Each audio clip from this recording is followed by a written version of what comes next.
Hi guys, welcome to Office Blokes React. I am Office Bloke Dave. I'm Office Bloke Mike. I'm Office Bloke Daz. Together we are the Office Blokes, aren't we? Yes. It's a true factual statement. We did a little video that was explaining March Madness the other day, didn't we? Yeah. And this kind of follows on from it. NBA trades are broken.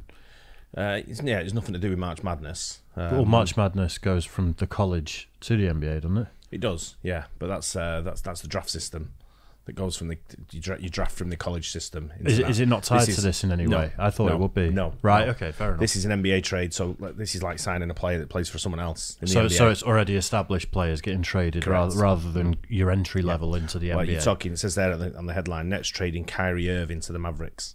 Yeah, and Kyrie Irving's one of the best players in the NBA. But I suppose where it says for 3 picks and 2 players, that's where I've thought that a partridge in a pear tree does tie in a little bit. Yeah. We'll find out. So, and this is from Jimmy High Roller, which makes some of the best basketball videos out there. Does. Yeah. So let's do it. NBA trades are broken. Irving, who according to Woj is expected to take his physical today in Dallas, one day after the Nets traded him to the Mavericks. The deal that ends 4 tumultuous seasons in Brooklyn for the 30-year-old Irving. Oh my goodness. The Nets really just traded Kyrie Irving to the Dallas Mavericks. This is huge. Luka's finally gonna get some help. Kyrie is free. But what's Kevin Durant gonna do? He's trapped in Brooklyn with Brick Shot Ben. He's playing at an all-time level right now. How is he going to dig the Nets out of this one? Breaking news. The Nets... Kyrie Irving's, I don't know if you know who he is or what he's about. He's the one, I don't know if you remember me talking about him. He played for the Nets, where he couldn't play some of the games because of the laws in New York. When you're not unvaccinated, you weren't allowed to play in indoor arenas. He didn't get vaccinated. He's a very familiar name to me, and I think they maybe talked about it on the Flagrant podcast when it was happening. Right. Yeah, so he didn't get vaccinated, so he wasn't allowed to play in indoor arenas in certain states, and one of them being New York, where his home state was. Wow. His home ground, he's not allowed to play in New York and Brooklyn. Yeah. So he missed out on a lot of game time because of that. Yeah, I bet you did. I wonder how many others did. Well, what happened was with the Nets, they had like the dream team they brought in to try and win something, and they brought in James Harden, they brought in Kyrie Irving, and they brought in Kevin Durant, and won nothing. Didn't work then. James Harden went to the 76ers. Yeah. Kyrie's now gone to the Mavs, and you'll see. I guess they're going to touch on what Kevin Durant's done because he's gone as well. Yeah. Wow. How is he going to dig the Nets out of this one? Breaking news. The Nets are not, they're no more, at least as they started this season. Kevin Durant is headed to Phoenix. Well, Suns. That escalated quickly. In a matter of 72 hours, the Nets went from having 2 generational players and real hopes at a title to having Cam Johnson answer triple single himself. The Nets just went from legitimate contenders to a full-blown rebuild in literally 3 days. NBA trades are broken, and I don't know if there's a way to fix them. Today's video is sponsored by DraftKings. The big game is finally here, and what's better than sports, gathering around with friends, and instant betting wins? This week, I'm teaming up with DraftKings to give all new customers a winning offer. All new customers have to do is sign up for DraftKings using my promo code JimmyHighRoller, bet at least $5 on the big game, and you'll instantly receive an additional $200 in bonus bets. Talk about a lock. Just place any $5 bet on the big game, and you're instant. If that doesn't tell you who's really winning in the betting system. I missed out on one the other day. Oh, really? Yeah, I had a big long bet. The only bet we sit anymore. You just go with that long bet and try and get everything. It's only worthwhile doing it. And I just needed Callum Chambers to get booked. And that was it. What was the payout? 1,100 quid. And he didn't. Unbelievable. It's rolling. And I'm Get like, stuck in there. That's what I'm like. You're playing centre half against one of the best passing teams in the league, and you're not getting stuck in. Yeah, you need to get a yellow card. And just near the end, he just grabbed one of our players, and our players running through and pulled him like that. And I was like, "Yeah, book him." So it was that close. Yelling for what he didn't. Nothing. Didn't even have a chat with him. Oh, I'm like, man. Terrible ref. I know. Yeah. What do you get when you combine an all-time great offensive talent with one of the greatest players of all time with arguably the most skilled player to ever touch a basketball and championship pedigree? You get 7 playoff wins, 2 first-round sweeps, and the biggest disappointment of a team in NBA history. And that's no exaggeration. This Nets team that has quickly came and went over the last 3 seasons is without a doubt the biggest flop of a team I have ever seen. 3 generational talents in their prime, all teaming up in a league that was wide open for any team to rise above the rest. And somehow, this trio and then duo fell flat time and time again. The culmination of this ultra-talented 1-2 punch? Absolutely nothing at all. I was still reeling myself back in from the shock of the Kyrie Irving trade when news broke that Kevin Durant was being shipped off to the Phoenix Suns. Quite possibly the weirdest part about this 72-hour saga being that the Nets handed over 2 all-time great players for pennies on the dollar. Trading Kyrie Irving is one thing. At the end of the day, I get it. The man didn't want to be there, the writing was on the wall, gotta get what you can out of the inevitable transaction. But Kevin Durant?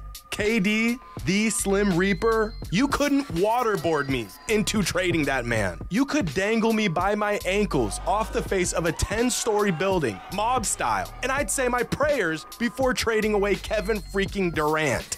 But no, instead, the Nets opted to take what they could and decided that now is the time to start a rebuild. What did they get in return for the mega duo of Kevin Durant and Kyrie Irving? Well, let's see here. Mikal Bridges, Spencer Dinwiddie, 2 solid players, a guy that doesn't play basketball, 2 future first-round picks, and 5 8th graders.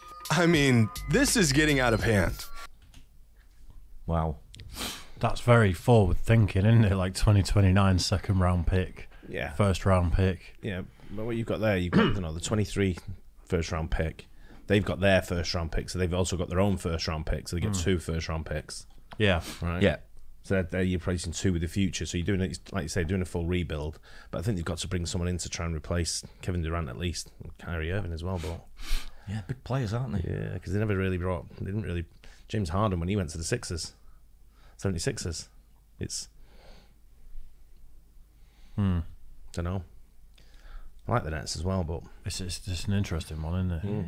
At what point are we going to come to the realization that a bird in the hand is worth 2 in the bush? Especially when the bird in your hand is one of the greatest players to ever lace up? I get it, distressed asset and whatnot, but do you know how rare it is to have a player like Kevin Durant playing for your organization? There are teams that have never, ever had a player like Kyrie Irving or Kevin Durant play for their team. And not only did the Nets get honestly nothing out of these guys, they got little in return for these guys. Now sure, that's a whole lot of picks that very well could become great players in the future. But do you know the odds of drafting a player of Kevin Durant's caliber? Well, considering there's maybe 12 guys in the history of basketball that were better than him, I'd say the odds are slim to none. It's the classic 4 quarters for $1 transaction that we are seeing more and more often in today's NBA. In theory, this makes sense. I give you 4 quarters and you give me the $1. We both end up with something different, possibly something that works a bit better for both of us, and we end up with assets of equal value. Except, this isn't in theory.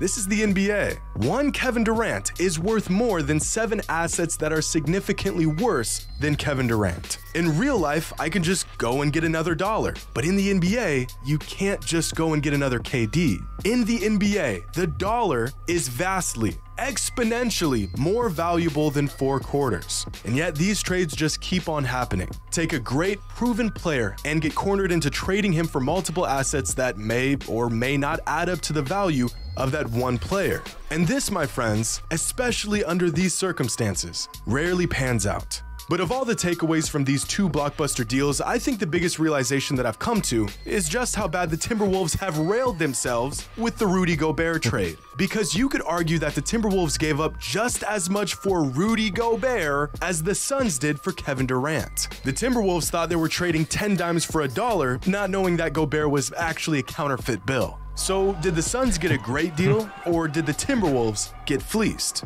Well, it's a whole lot of both. And I've thought about this ever since the Gobert trade went down. When a player like Rudy Gobert can command 5 players and 4 first-round picks in a trade, what can a truly great player command? In retrospect, and even in that moment, the Gobert trade was so bad that it crashed the NBA trade market for half a season. But now that we're back on track, you can still get your hands on star players. It'll just cost the next decade of your franchise to do it. Regardless, these moves are are good for the league. Luka finally gets the help that he desperately needed, and the Suns get a crucial piece that could put them over the top for a title run. I mean, this whole time the organization has been racking their brains trying to figure out what they need to get back to the finals and have a real shot to win it all, and the answer was staring them in the face all along. Just trade for Kevin Durant.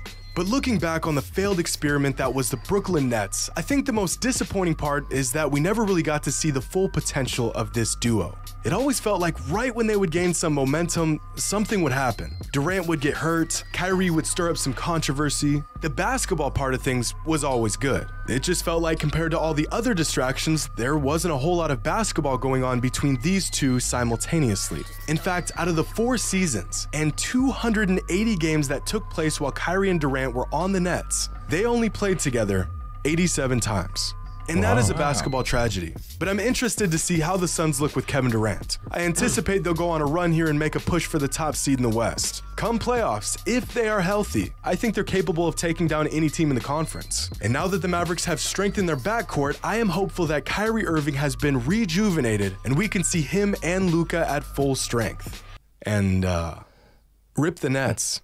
I guess it was good while it lasted. I can't even say that with confidence. Let me know what y'all think. Who won these trades? How does this change things for the Mavs? And how does it change things for the Suns? Let me know your thoughts in the comments below. And as always, until next time. Nice. Yeah, interesting one that. They've lost a lot of players there, haven't they, the Nets in one go. Wow. Yeah, well, it's the 3 top players that have gone. So I don't know if you take into consideration Harden as well. But I don't know. I think they've either got something up the sleeve or, like you say, it's a massive rebuild. It wasn't working for them with them two there anyway. You know, you've seen what 87 times out of 280 they played alongside each other. It's not right. They're not going to win anything with them two there, so they need to free up the money. For I'd say if it's not working, try something else. He seems sort of, Jimmy Highroller, he seems pretty certain that even though you get a 4 for one player, that over here, if there were footballers, you'd expect maybe one could come through and be a bit of a diamond, but he seems quite confident that 4 just don't add up to 1. Well, what you can see in the difference in the UK with bringing like young generation in for what you get in the NBA is you can see what's coming through the NBA with the NCAA. So if you look at college basketball, you can watch a player for 3 years playing at high level, not necessarily high level, but a level where you know if he's going to fit into the team. Whereas over here, you don't get that. Yeah, it's different. They play in different sort of leagues and different different temperatures, different whatever it may be. Players develop different ages as well. Correct. Maybe more so in this than basketball. Maybe in basketball they're a bit more sure as to what level they can get to. So you know with the first round pick, you're looking at it and thinking, if we can get 2 out of that 2023 pick that are coming through to go into the draft, then you know that you might have 2 players that might make a very exciting team together. 2 younger generations that are coming in that you can bring through for 2 or 3 years to make that a solid foundation for what you want to build on. So you know that by 2029 you're going to be the number 1 team. Yeah, makes sense. Yeah, it's a big gamble into the future, isn't it? Yeah, but I suppose it's more of a level playing field with trading players, like you said, where they're coming from college basketball and you get years worth of seeing their form, their injuries, all that sort of stuff. And over here, some kids get signed to Premier League teams at like 15, 16, don't they? I'm younger. I've got friends who tell me, my son's just phone me up and tell me my son's just got picked by City. Yeah, and he's at the academy, and I go, which academy's at? What stadium's he playing at? I think that's not the academy, mate. Yeah, fell for it. They built him up, and it's not the academy. It's like 3 or 4 or 5 teams down below the academy. Yeah, sort of but they still call it the academy. I think teams like City and other big teams, I think they're sort of have the things in quite a few pies, don't you? I think they sort of like fund a lot of these places, don't they? But not necessarily just to try and let no one slip through the net. Of course, just to keep an eye on. That old phrase: if the more shit you throw at the wall, the more it'll stick, and all that kind of stuff. Like I said, they do develop at vastly different ages in football, sort of soccer, don't they? They really do. It'd be interesting to see what happens with the Nets now. Yeah, well, keep an eye on them. Yeah, I've been to a few Nets games over the years. Before they went to Brooklyn, they were in New Jersey. All right, so they were called the New Jersey Nets back in the day. Keep an eye on them this season, without a doubt. Absolutely. Anyway, hope you guys enjoyed that. Don't forget to like and subscribe. I'll catch you on the next one. Cheers, guys. Cheers.